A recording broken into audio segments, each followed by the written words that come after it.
Está bien. Buenos días, tengo el privilegio de platicar este miércoles con mi amigo don José Abud Flores. Usted sabe, él es un catedrático en la ciencia política, él está asignado en estos días en la UNAM y también ha tenido la oportunidad de hacer un doctorado en ciencia política. ¿Qué pasó, Pepe? ¿Cómo estás? Bien, bien, Paquito, muchas gracias por la oportunidad una vez más de estar contigo en tu programa y con tus escuchas, radio escuchas. Gracias, José. Oye, fíjate que fue el informe del presidente. Y hay una frase, no sé, a lo mejor yo como ciudadano soy muy sensible. Y hay una parte que me llamó la atención cuando el presidente habla de que invita al presidente de la Corte y al fiscal general de la República y dice que tienen la arrogancia de sentirse libres. A mí como ciudadano común y corriente me llamó mucho la atención, pero tú como un conocedor de temas políticos, a lo mejor el contexto del informe te dice mucho más de lo que la gente común y corriente podemos ver, Pepe. Sí, tienes toda la razón. Yo creo que fue una expresión que usó el presidente que a muchos nos llamó la atención. Esto hay que considerar y hay que poner sobre la mesa que el propio presidente ha hecho en más de una ocasión, ha privilegiado la autonomía de los tres poderes que constituyen nuestro Estado, ¿no? El legislativo, el ejecutivo y el federal. De manera que yo creo que el concepto de arrogancia, pues digo, me parece un poco fuerte, porque él tiene, el presidente como tal, de acuerdo con la Constitución, el mandato constitucional, tiene que rendirse informe ante el Congreso de la Unión. Estamos ciertos también de que las condiciones pues no son las más propicias.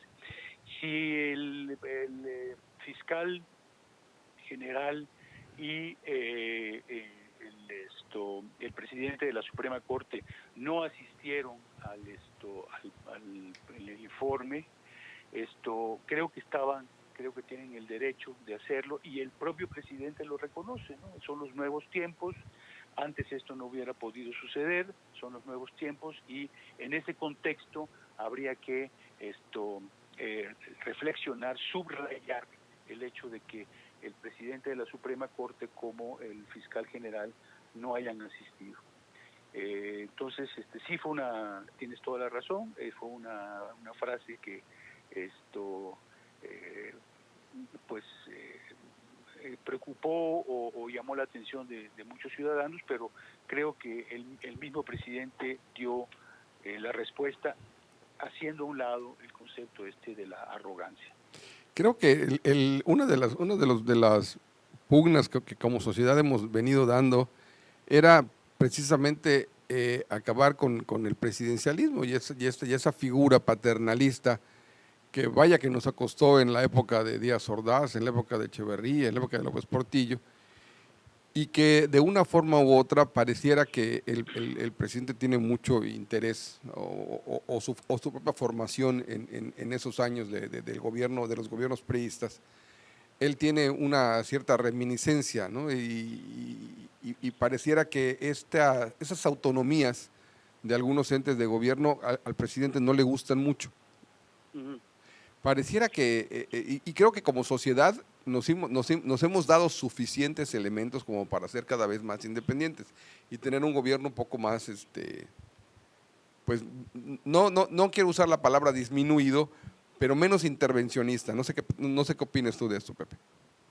Bueno, en toda sociedad que tiene un sistema como el nuestro de tres poderes independientes y se piensa una sociedad o un estado moderno con un presidente moderno adaptado a las circunstancias, no las condiciones de emergencia de esta pandemia, sino en una sociedad moderna.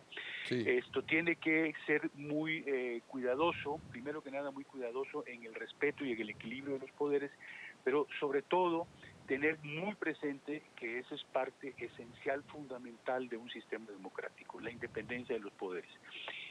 Como tú bien señalas, tuvimos una larguísima historia y yo creo que el presidente, de alguna manera, como señalaste también, pues fue testigo, como muchos lo fuimos, de este avasallante presidencialismo que parecía más bien como una monarquía, Sí. donde fuera el presidente, y sobre todo en este caso, en el caso del informe, pues era casi como que su cumpleaños, como que su día de festejarlo, y todos tenían que estar presentes para escuchar el informe que le rendía a la nación.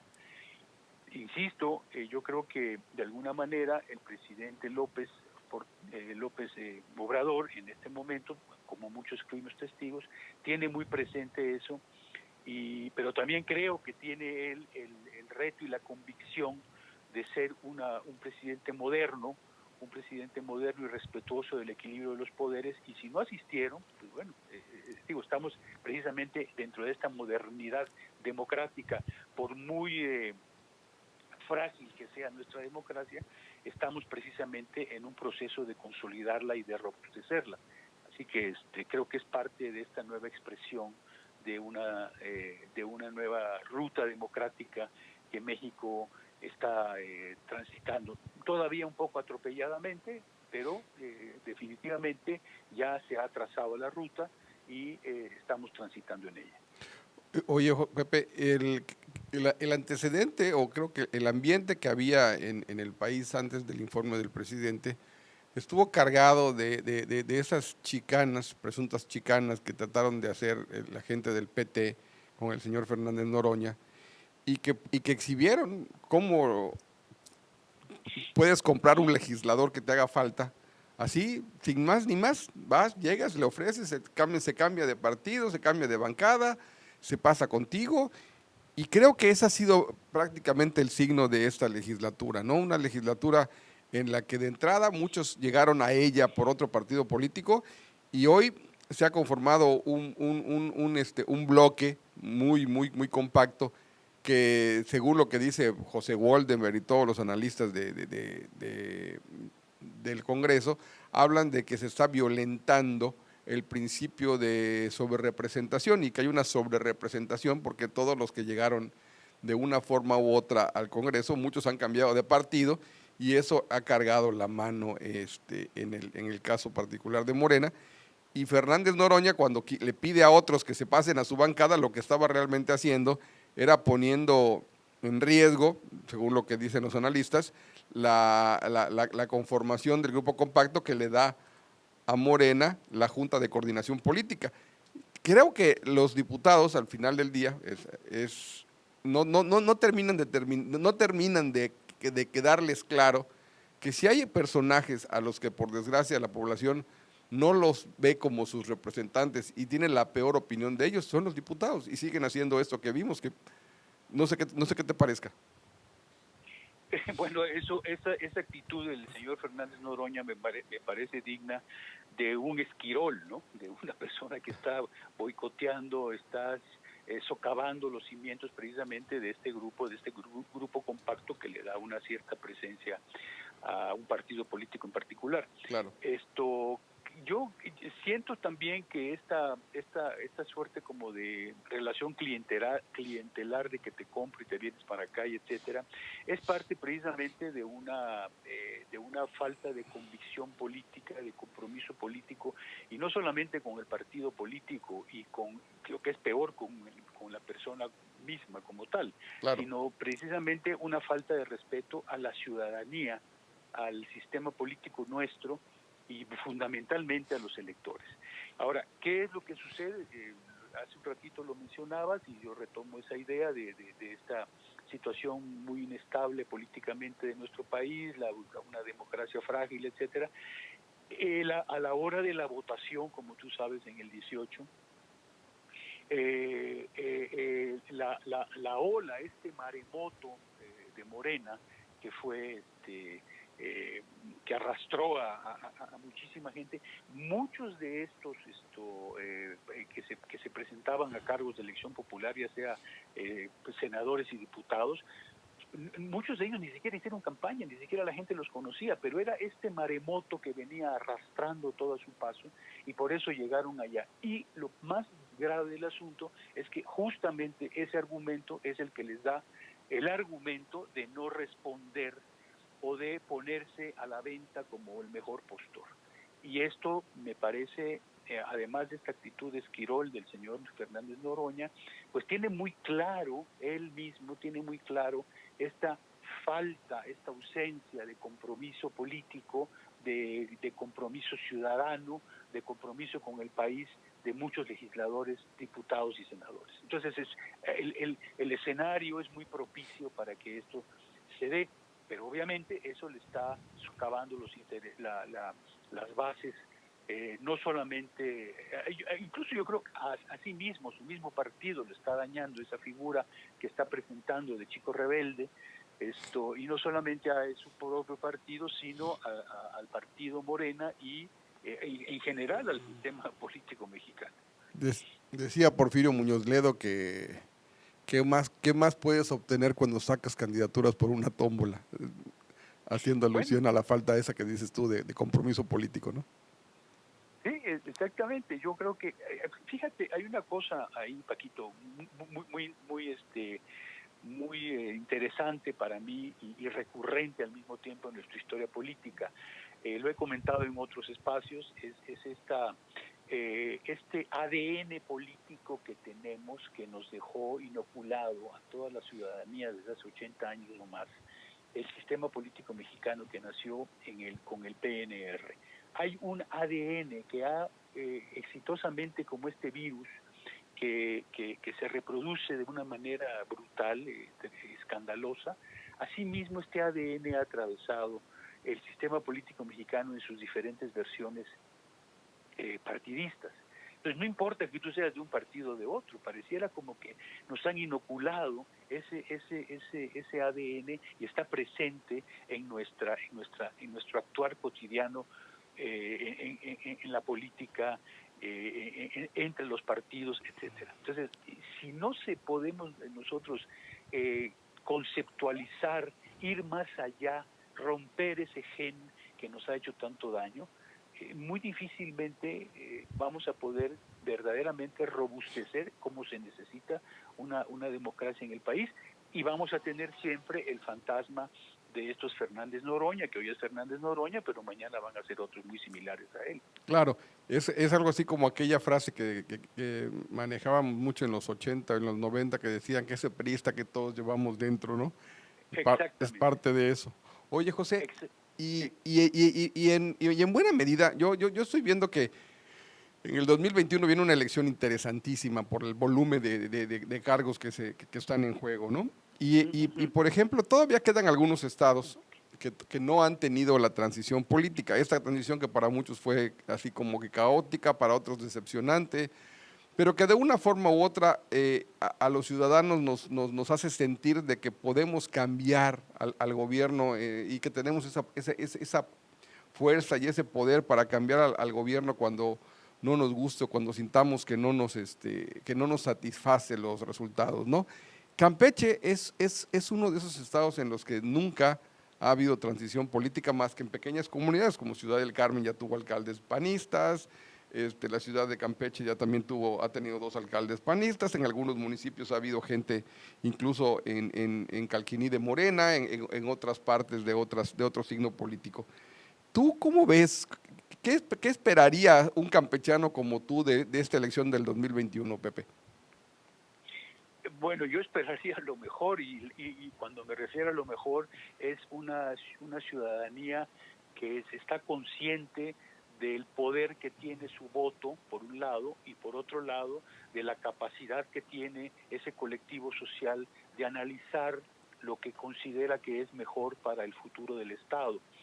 Creo que hay muchos campechanos que están desilusionados con el desempeño que a lo largo de muchos años ha tenido el partido que se ha presentado como el único partido en el escenario político campechano.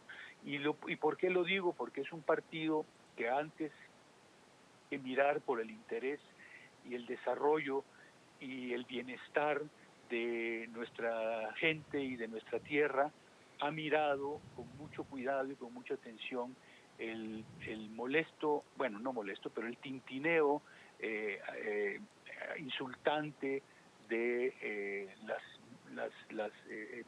las monedas en sus bolsillos.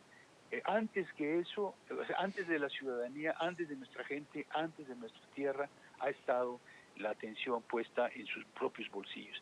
Y no hemos podido, lo platicábamos la semana pasada, con toda la bondad, la generosidad con que la naturaleza le ha regalado a Campeche y en toda la explotación de las materias primas que hemos tenido, lo comentábamos la vez pasada, sí, la miel, la cera, el chicle, etcétera. Curiosamente no ha logrado esa derrama económica llegar al piso, llegar a la gente que está produciendo esa riqueza. Entonces, este cansancio, este hartazgo de esta ciudadanía debe reflejarse, creo yo, en dos puntos fundamentales. Uno es un análisis muy cuidadoso, muy racional, desapegado completamente de sentimentalismos, hacia qué persona, qué partido, qué persona sobre todo, puede ofrecernos el mejor programa para desarrollar el Estado, pero un programa viable, real, racional, firme, que verdaderamente considere al colectivo social, que mejore su condición. Y por otro lado, hacer realidad ese análisis, ese apoyo a través del voto.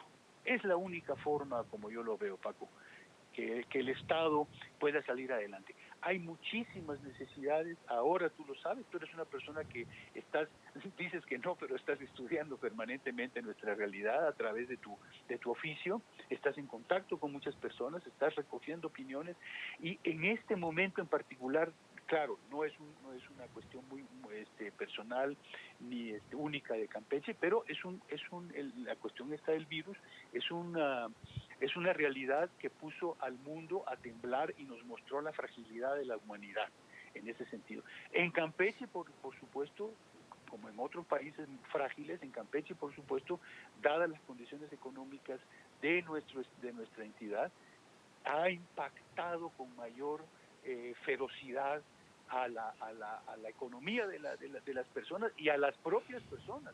La semana pasada te comentaba, me parece infame, me parece grotesco, ¿verdad?, que se estén tirando cantidades enormes al mar y no se le esté dando la atención necesaria en estas condiciones de emergencia a la gente que necesita medicamentos y atención profesional en materia de salud. Entonces, mientras el foco de atención no sea nuestra gente y nuestra tierra, mientras el foco de atención no sea mejorar las condiciones de nuestra gente y en función de las vocaciones que tiene el Estado para producir, la economía del Estado va a seguir siendo prendida de alfileres, como se dice comúnmente, de papel, vamos, la economía no va, y van a seguir siendo 3, 4, 5, 10 personas las que se estén beneficiando de la desgracia, del sufrimiento del colectivo social.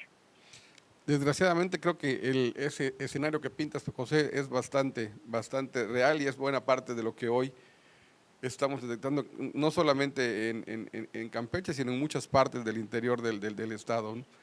Bueno, Pepe, pues te quiero dar las gracias, ya se nos terminó el tiempo en esa plática. Nos vemos, nos hablamos y nos escuchamos la próxima semana en una siguiente oportunidad para que hagamos estas reflexiones que hacemos contigo. Muchísimas gracias, Paco. Un abrazo para ti y para todos los escuchas de tu programa. Muchas gracias. Gracias, Pepe. Un abrazo. Hasta luego. Bye.